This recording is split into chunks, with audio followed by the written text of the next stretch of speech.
Welcome to Weekly Digest, where we highlight the works of ministers of government as they push the administration's development agenda.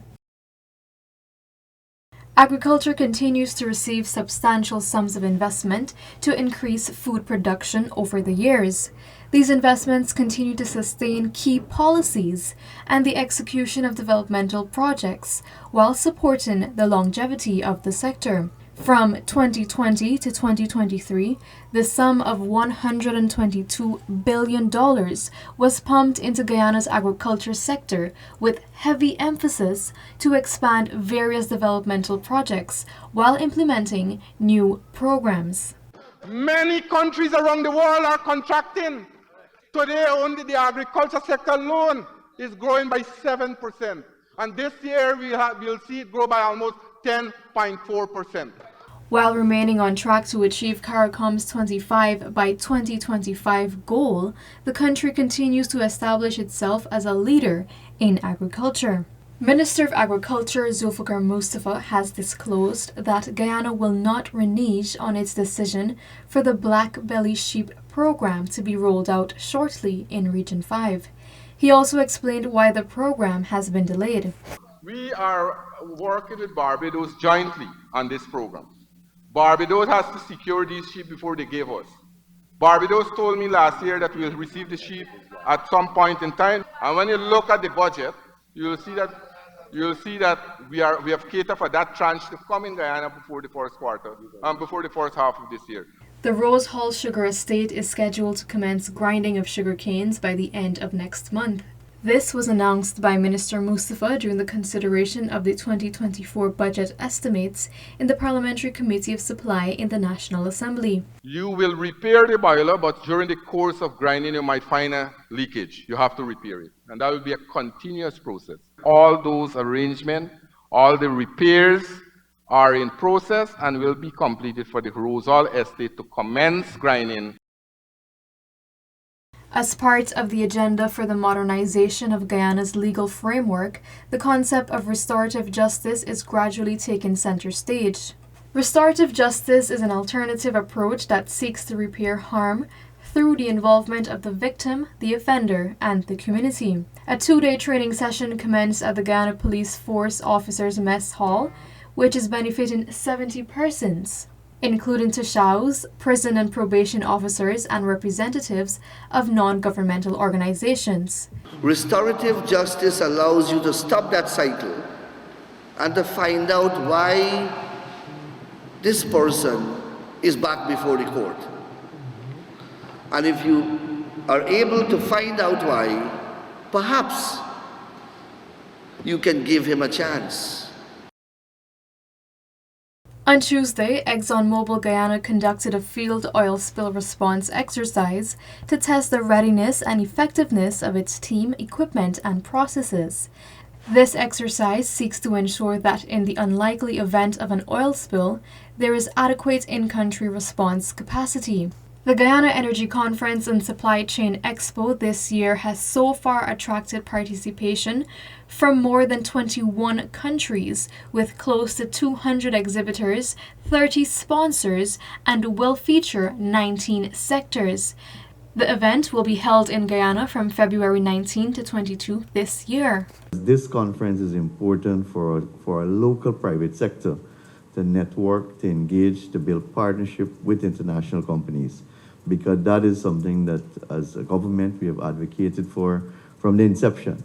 And since we took office in August of 2020, we have always said that we need to bring more opportunities to Guyanese and Guyanese businesses. Because of that, we would have taken the giant step as a country, a new oil producing country, a small country as Guyana, to move towards a local content legislation. The Ministry of Natural Resources will be holding countrywide sensitization workshops on the local content legislation to enlighten persons on how they can benefit directly from the oil and gas sector, and also to access the country's capacity to supply goods and services to the sector.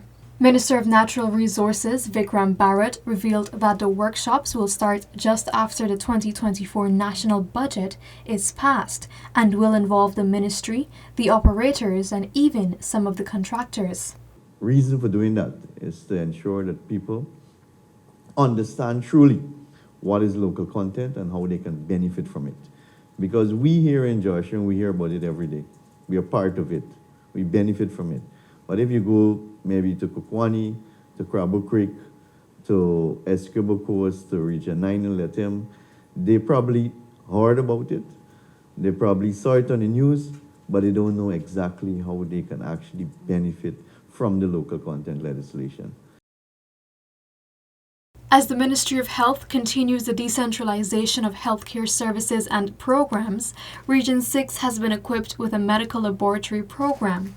The launch saw the first cohort of 25 persons getting ready to be trained for a period of 12 months through the Ministry's Health Sciences Education Training Program. We want to train you to be able to do HbA1c using the simple machines that we'll put at the health center. But more importantly, we want you to use the more sophisticated machines that we'll have at each of our labs in the regional hospitals. Residents of Region 6 continue to benefit from improved health services as a new dental clinic is now available at Cumberland Health Center, East Berbice Quarantine. The section of the health center, which was specifically renovated for the clinic, cost $3 million.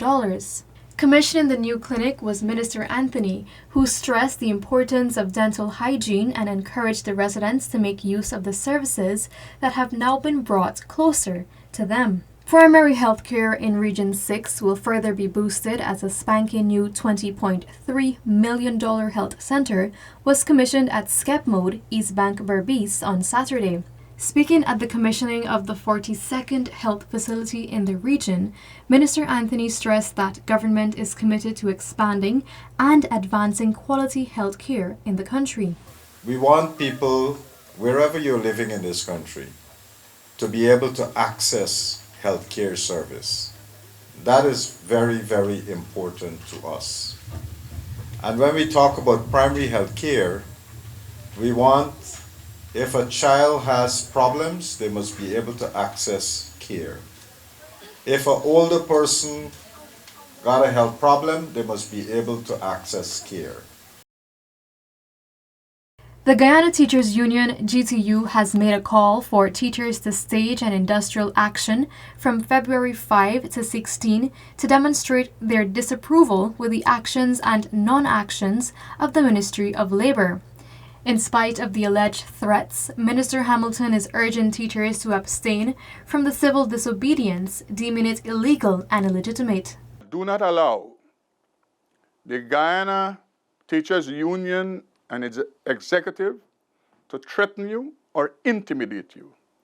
And they cannot, and they are in no position to cause you to lose your job, to cause you not to be promoted.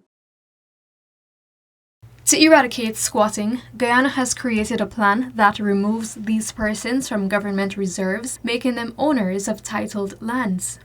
Persons living along the reserve on the east bank of the Demerara River at Herstelling were made home owners. The 30 families have been relocated to new houses at Great Diamond, East Bank, Demerara. The houses, which measure 30 feet in length and 20 feet wide, are similar to the low-income homes and are worth $5.2 million each. So similarly, we are moving along in terms of aggressively relocating persons. There are persons who have had their land identified very close to here, and those persons will be dealt with in another way. As the celebration of Guyana becoming a republic kick-starts, the Georgetown District Children's 2024 Mashramani competition was on Monday launched at the National Cultural Center. This year, the celebration is themed Celebrating Our Peoples and Our Prosperity.